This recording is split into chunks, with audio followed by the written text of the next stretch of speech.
हमने 23 अप्रैल से लेके अल्हम्दुलिल्लाह 10 मई या 11 मई तक दुनिया को साथ साथ एक्सप्लेन की हुई है। सो हमें वो चीज़ नहीं है कि आवर पोजीशन और स्टैंड और principles are not known by the international community which they had appreciated greatly. और वक्त ने बताया कि जब हम कह रहे थे कि वो सच था, और जो इंडिया इवन इन राइटिंग में अपनी प्रेस रिलीज में कह रहा था कि 15 जगह हमने 7 और 8 की दरमियानी रात को हमला कर दिया, वो झूठ था। तो हमारी जो क्रेडिबिलिटी है वो अल्हम्दुलिल्लाह एक तरफ अल्लाह ताला ने फतह दी, दूसरी तरफ हमारा अब तो सारी दुनिया कह रही है कि जी पाकिस्तान की जो डिप्लोमेटिक एफर्ट्स हैं वो जाहिर है कि इट्स अ टीम वर्क। दुनिया को बता दिया भारत ने जहरियत की तो भरपूर जवाब देंगे। पाकिस्तान की सफारती कामयाबी पर भारत में सफ़े मातम बिछी है। पाकिस्तान मौसर अंदाज में भारतीय दहशतगर्दी दुनिया में बेनकाब कर रहा है। भारत का खित्ते में तसल्लुत का ख्वाब चकनाचूर हो गया। नरेंद्र मोदी का न्यू नॉर्मल का नारा दफन हो गया है।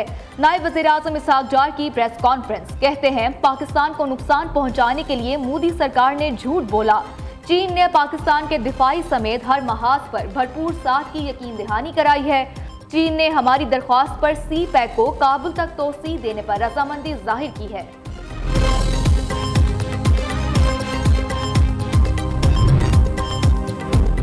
भारत की खारिजा पॉलिसी दहशतगर्दी की पुश्तपनाही करती है। मोदी सरकार की दहशतगर्दी अमेरिका, कनाडा और दीगर ममालिक में फैल चुकी है। बलूचिस्तान में फितना अल हिंदुस्तान को कामयाब नहीं होने देंगे। बलोच कौम को गुमराह करने वालों को शिकस्त होगी। वज़ीर इत्तलात अता तारड़ कहते हैं हमने अस्करी ही नहीं सफारती मुहाज पर भी भारत से जंग जीती। जाफर एक्सप्रेस हमले के पीछे भी फितना अल हिंदुस्तान था। पाकिस्तानी मीडिया ने भी जंग में मस्बत किरदार अदा किया।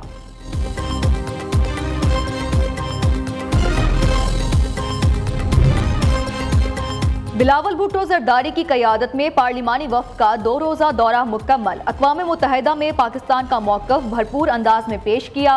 तर्जुमान दफ्तर खारजा के मुताबिक पाकिस्तानी वफ़द ने अक़वाम मुत्तहिदा के आला हुक्काम, OIC, सफ़ीरों और मीडिया से मुलाकातें की।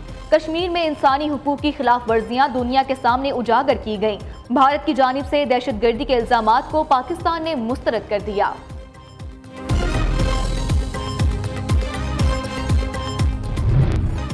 9 मई को भारतीय मीडिया ने पाकिस्तान में बगावत और हमले की झूठी खबरें फैलाई। झूठी खबरों की बुनियाद व्हाट्सएप पैगामात और सोशल मीडिया दावे थे।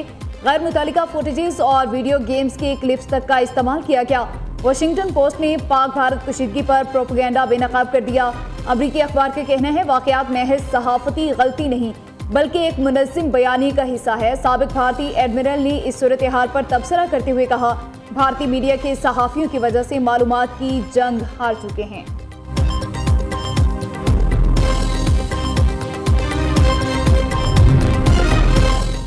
ऑपरेशन सिंदूर के दौरान नुकसानात पर मोदी सरकार को शदीद तनकीद का सामना। ओपोजिशन लीडर और मारूफ भारतीय दिफाई माहिरीन का कहना है कि मोदी सरकार 11वीं बार अमरीकी सालिसी को झूठ करार दे रही है। जंग जैसे अहम मसाइल पर तमाम सियासी जमातों को इकट्ठा होना चाहिए था, लेकिन मोदी सिर्फ अपने सियासी फायदा सोच रहा था। मोदी को चाहिए था कि ऑल पार्टी मीटिंग बुलाते और कौम को हकाइक बताते। भारतीय तैयारों के मुतालिक मालूमात हिंदुस्तानी पार्लियामेंट में शेयर की जानी चाहिए थी। जनरल चौहान के हालिया बयान ने भारतीय मीडिया के झूठे दावे भारत में भी बेनकाब कर दिए।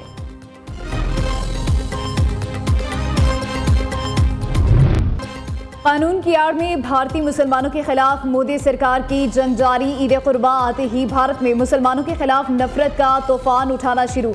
उत्तर प्रदेश के वज़ीर आला योगी आदित्यनाथ ने ईद कुर्बान के करीब आते ही सख्त पाबंदियां आयद कर दी।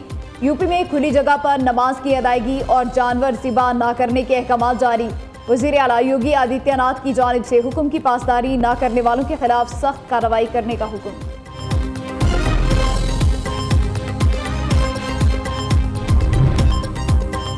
उज़्बेकिस्तान में तैनात बरतानवी सफ़ीर की भारत में मुसलमानों पर बढ़ते मज़ालिम पर तशवीश।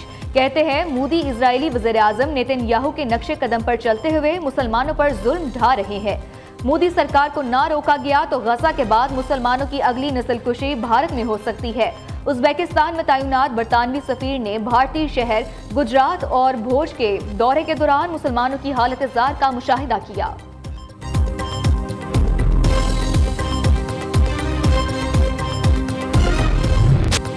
शुमाली वज़ीरिस्तान के इलाके दत्ताखेल में सिक्योरिटी फोर्सेस का ऑपरेशन, शदीद फायरिंग के तबादले में 14 भारतीय स्पॉन्सर्ड खारिज जहन्नुम वासिल। 2 और 3 जून को भारतीय एजेंडे पर अमल पैरा खारिज के खिलाफ भरपूर कार्रवाई की गई। भारतीय सरपरस्ती में दहशतगर्दी के मुकम्मल खात्मे तक ऑपरेशन जारी रहेंगे। सदर मुमलिकत और वज़ीर आज़म का शुमाली वज़ीरिस्तान में ऑपरेशन पर सिक्योरिटी फोर्सेस को खराज तहसीन। वज़ीर आज़म शहबाज शरीफ कहते हैं, इंसानियत के दुश्मन दहशतगर्दों के मज़मूम अज़ाइम खाक में मिला देंगे।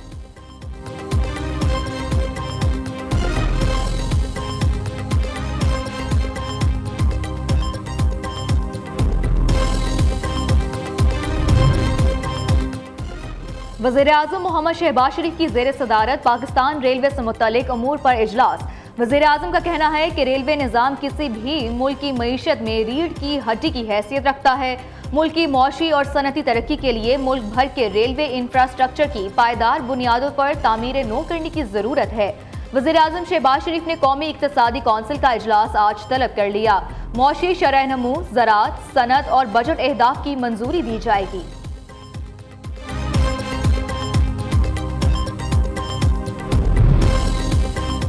वज़ीर मुमलिकत बराए क्रिप्टो बिलाल बिन साकिब की वाशिंगटन में अमरीकी सदर के मुशीर बोहाइम से मुलाकात। पाकिस्तान में क्रिप्टो करेंसी के फ़रोग़ की कोशिशों से आगाह किया गया। पाकिस्तान और अमरीका के दरमियान डिजिटल असासा ताउन पर तबादला ख्याल हुआ। वज़ीर मुमलिकत बराए क्रिप्टो का कहना था, पाकिस्तान खित्ते का पहला बिटकॉइन ज़खायर बनाने वाला मुल्क बनना चाहता है। पाकिस्तान जदीद डिजिटल असासा रेगुलेटरी फ्रेमवर्क में लाने का ख्वाहां है। लब्बैक अल्लाहुम्मा लब्बैक मनासिक हज का आगाज। मिना में दुनिया की सबसे बड़ी खैमा बस्ती आबाद। आज़मीन हज आज रात मिना में क़याम के बाद कल सुबह मैदान अरफात में जमा होंगे और हज का रुकन अजीम वकूफ़ अरफा अदा करेंगे। मस्जिदुल हराम के इमाम व खतीब शेख डॉक्टर साले बिन अब्दुल्ला बिन हमीद यौम अरफा का खुतबा देंगे। खुतबा हज का उर्दू समेत दुनिया की 35 ज़बानों में तर्जुमा भी नशर किया जाएगा। पाकिस्तान रेलवे का ईद उल अज़हा पर मुसाफिरों के लिए बड़ा रिलीफ। ईद के पहले, दूसरे और तीसरे रोज़ किरायों में 20% रियायत का ऐलान। ये रियायत पाकिस्तान रेलवेज़ के ज़रिए इंतज़ाम चलने वाली तमाम ट्रेनों और तमाम क्लासेस पर लागू होगी। रियायत सिर्फ करंट बुकिंग पर दस्तयाब होगी।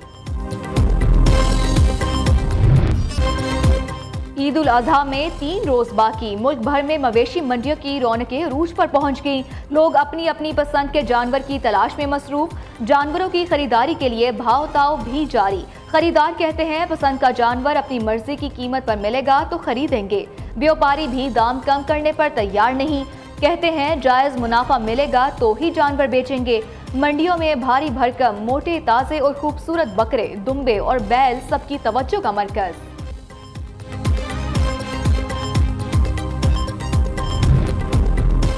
एंटी करप्शन के साबिक वफाकी वजीर फवाद चौधरी के वारंट गिरफ्तारी जारी। स्पेशल जज एंटी करप्शन रावलपिंडी ने साबिक वजीर के वारंट गिरफ्तारी जारी कर दिए। फवाद चौधरी तलबी के बावजूद अदालत पेश नहीं हो रहे थे।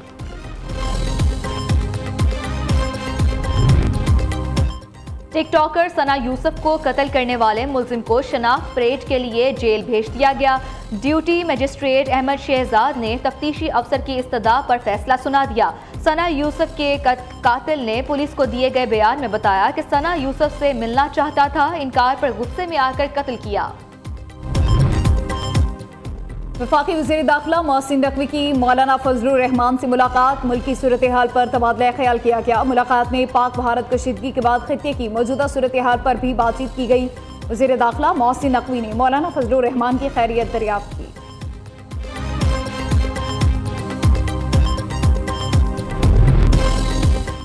कराची में अब तक 26 ज़लज़ले रिपोर्ट हो चुके हैं। ज़लज़ला पैमाम मरकज़ के मुताबिक ज़लज़लों का मरकज़ कायदाबाद, मलीर, गुजाब और DHA रिकॉर्ड हुआ है। ज़लज़ले की शिद्दत अब तक कम से कम 2 जबकि ज़्यादा से ज़्यादा 3.6 रिकॉर्ड हुई है। ICC T20 प्लेयर्स रैंकिंग जारी कर दी गई। ऑस्ट्रेलिया के ट्रेविस हेड की T20 बैटर्स में पहली पोजीशन बरकरार। टॉप 10 में पाकिस्तान का कोई बैटर शामिल नहीं। बाबर आजम 3 दर्जे तनज़्ज़ुली के बाद 12वें नंबर पर चले गए। फ्रेंच ओपन के सेमीफाइनल में कार्लोस अल्कराज की लगातार तीसरे साल शानदार वापसी। दिफाई चैंपियन ने टॉमी पॉल को स्ट्रीट सेट्स में 6-0, 6-1 और 6-4 से शिकस्त दी। और वुमेन्स नेशंस फुटबॉल लीग में इंग्लैंड का सफर सेमीफाइनल से पहले ही खत्म। ग्रुप लीडर स्पेन ने इंग्लैंड को 1 के मुकाबले में 2 गोल से शिकस्त दे दी। स्पेन की क्लाउडिया पीना ने अहम किरदार अदा किया।